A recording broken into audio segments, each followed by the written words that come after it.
Bismillahirrahmanirrahim. Ruqayya Turdish xonim Ko'k pasport arzusi nomli kitobida bundaq yozadi. Yashashdagi maqsad va prinsipimiz aniq bo'lmaganda, asonla o'zimizni tuban ko'rish darajasiga yetib boramiz.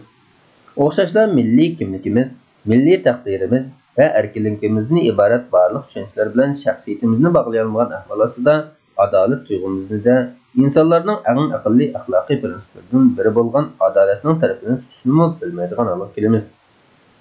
Eziyotgan xalqlar uchun o'rnidan tura olmaydigan kishilar dal ana shunday kishilar bo'lib, qimmat qarashlari aniq bo'lmaganlikdan ruhiy jihatdan osonlik tushkunlashidi va bu tushkunlashni millatidan o'zi mansub bo'lgan barliq masalalardan muayyan orqali ifoda qilib ochiqdan chiqarishga tirishadi.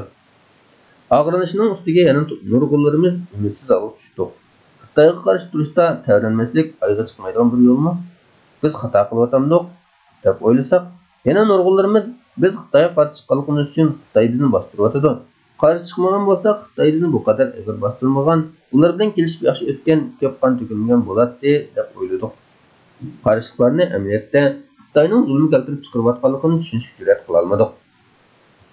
Har bir qarshilik ko'rsatkichining o'zining va bir butun millatning g'ururining qini bilan badal to'laganligini, uylari aqtirilganda, bolalar urib tashlanganda, uy makonlari tortib ilinganda, diniy e'tiqodi cheklanganda sukut qilishning o'rniga dast turib qarshi ko'rsatishning tuyuqsiz paydo bo'lgan sarangliq, sukut qilsak Xitoy bizga yaxshi ma'lum qiladi deyish orqali milliy ruh, eng oddiysi insonlik g'ururimizni faqatla jismoniy jihatga saqlanib qolishga kirishibdi.